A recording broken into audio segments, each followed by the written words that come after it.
ఈరోజు మనం ఒక ఆసక్తికరమైన విషయం గురించి మాట్లాడుకుందామండి. అమెజాన్ ఇండియా మరియు అమెరికా మధ్య ఉన్న తేడాల గురించి. నేను అమెరికాకు వచ్చిన 5వ రోజే ఒక చిన్న అవసరం కోసం వైర్లెస్ మైక్ ఆర్డర్ పెట్టానండి. మొదట నేను state bank of India Guntur ATM card ద్వారా పేమెంట్ చేయడానికి ప్రయత్నించాను. మొదట ఆర్డర్ సక్సెస్ అని చూపించింది, కానీ 2 గంటల తర్వాత పేమెంట్ డిక్లైన్డ్ అని ఈమెయిల్ వచ్చింది.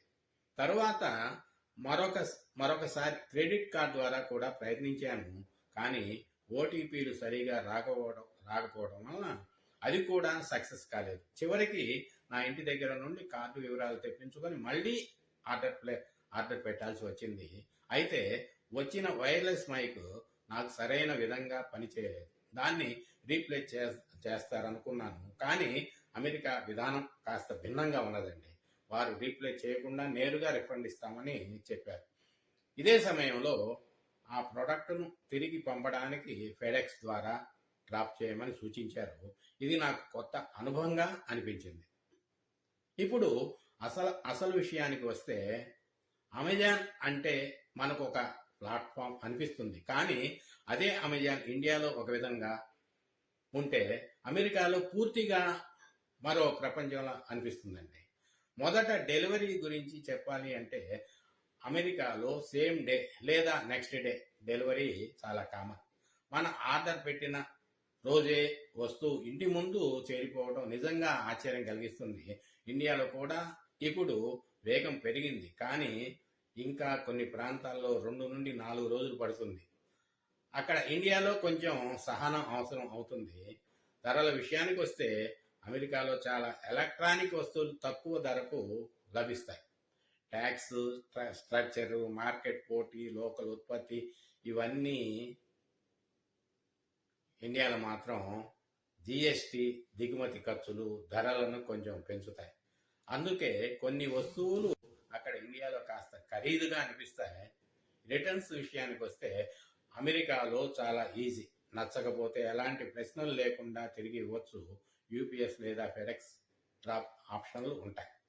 ఇండియాలో కూడా రిటర్న్ సౌకర్యం ఉన్నది, కానీ కొన్ని కేటగిరీల్లో పరిమితులు ఉంటాయి. అక్కడ ఇండియాలో కొంచెం జాగ్రత్తగా కొనాలి. డెలివరీ విధానం కూడా భిన్నంగా ఉంటుంది. అమెరికాలో డెలివరీ బాయ్ ప్యాక్ను తలుపు ముందు పెట్టి వెళ్తాడు. ఇండియాలో మాత్రం కాల్ చేసి చేతికి అందజేస్తారు. ఇది భద్రతా విధానం తేడా అండి. ఇక చెల్లింపు విధానం కూడా చాలా భిన్నంగా ఉంటుంది. ఇండియాలో యూపీఐ, గూగుల్ పే, ఫోన్పే వంటి యాప్స్ ద్వారా చాలా ప్రాచుర్యం. అమెరికాలో మాత్రం డెబిట్ కార్డు, క్రెడిట్ కార్డు లేదా అమెజాన్ యూపీఐ ద్వారా వాడచ్చు. ఆఫర్స్ విషయానికి వస్తే, అమెరికాలో Black Friday, Cyber Monday sales ద్వారా భారీగా ఉంటాయి. ఇండియాలో కూడా గ్రేట్ ఇండియన్ ఫెస్టివల్ ఉంది, కానీ యుఎస్ఏ డీల్స్ కాస్త పెద్ద స్థాయిలో ఉంటాయి. కస్టమర్ సపోర్ట్ విషయానికి వస్తే, అమెరికాలో వేగంగా స్పందిస్తారు. ఇండియాలో కూడా మంచి సపోర్ట్ ఉన్నా కొన్నిసార్లు కొంచెం ఆలస్యం ఉంటుంది. ఇంకా ఉత్పత్తుల వైవిధ్యం కూడా వేరుగా ఉంటుందండి. అమెరికాలో కొత్త గాడ్జెట్లు, కొత్త బ్రాండ్లు ముందుగా వస్తాయి. ఇండియాలో మాత్రం స్థానిక అవసరాలకు సరిపోయే ఉత్పత్తులు ఎక్కువగా ఉంటాయండి.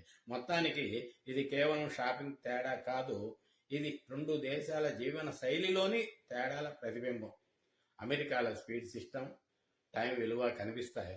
ఇండియాలో ఆత్మీయత, మనుషుల మధ్య సంబంధాలు కనిపిస్తాయండి.